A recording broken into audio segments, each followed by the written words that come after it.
Have you ever waited so long for something that you almost gave up hope? That was the story of Abraham and his wife, Sarah. They had one dream, to have a child of their own. But as the years went by, the dream seemed to slip further and further away.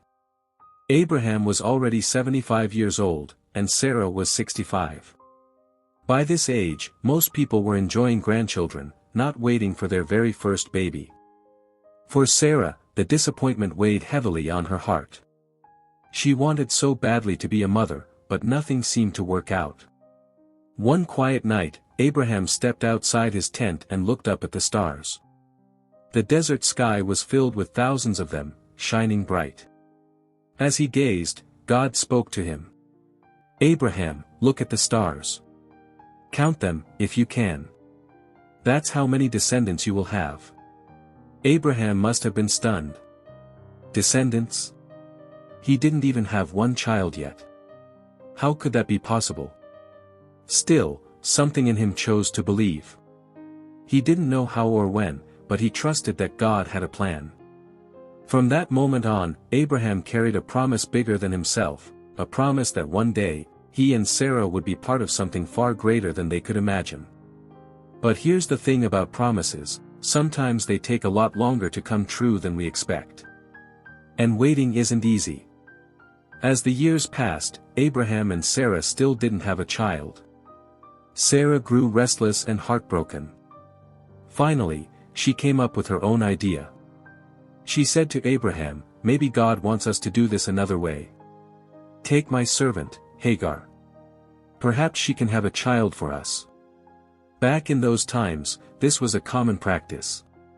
And Abraham agreed. Soon, Hagar became pregnant.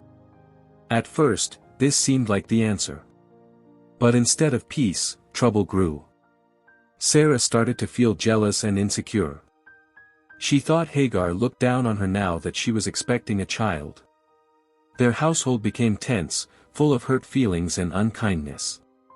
Hagar eventually couldn't take it anymore. She ran away into the wilderness, feeling lost and unwanted. But even there, by a lonely spring of water, God showed up. An angel appeared to Hagar and spoke to her gently, "Don't be afraid. Go back to Abraham and Sarah. You will have a son, and his name will be Ishmael. He will grow into a great nation." Those words gave Hagar strength. She returned and gave birth to Ishmael, Abraham's first son. For a while, it looked like this was the way the promise would be fulfilled. But God had something even greater in mind. When Abraham was 99 years old, nearly 25 years after the first promise, God appeared to him again. This time, the message was even more powerful. "Abraham," God said, "I am Almighty. Walk faithfully with me, and I will make you the father of many nations." Then something amazing happened. God gave both Abraham and Sarah new names. Abram became Abraham, which means, father of many. Sarai became Sarah, which means, princess.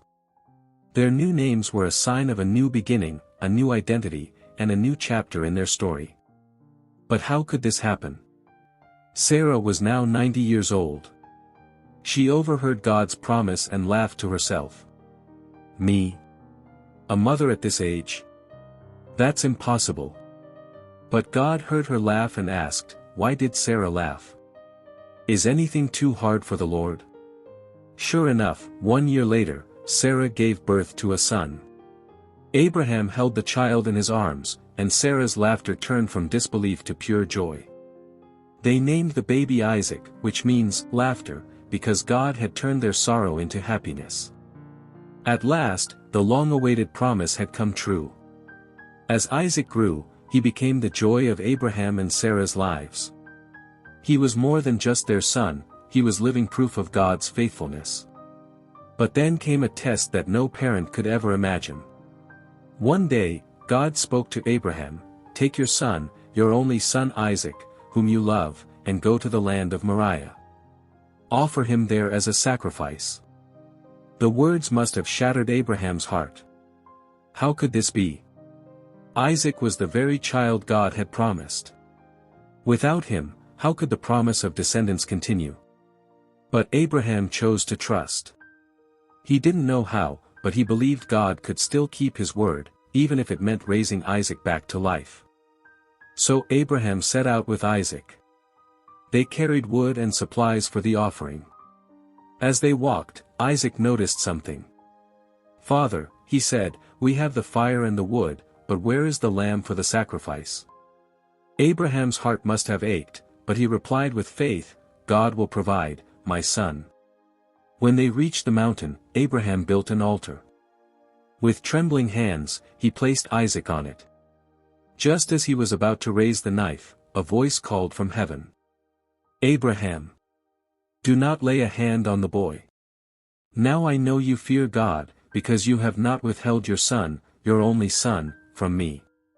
Abraham looked up and saw a ram caught in a thicket. God had provided a substitute. Isaac was spared, and Abraham offered the ram instead. In that moment, Abraham experienced God's mercy and provision in a way he would never forget. His faith had been tested, and he had shown that he trusted God completely. The story of Abraham, Sarah, Hagar, and Isaac is more than just history. It's a story about waiting, about trusting, and about holding on when life doesn't make sense. Abraham and Sarah struggled with waiting on God's timing. They even tried to fix the problem themselves, which only brought pain and conflict. But in the end, God's promise still came true, because when God speaks, he always keeps his word. The test with Isaac teaches us something even deeper.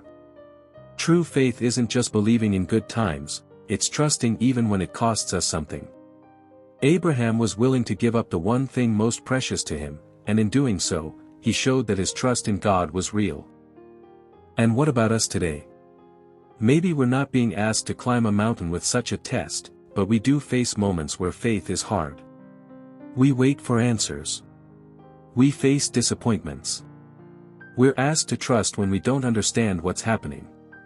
Abraham's story reminds us that in those moments, we can hold on.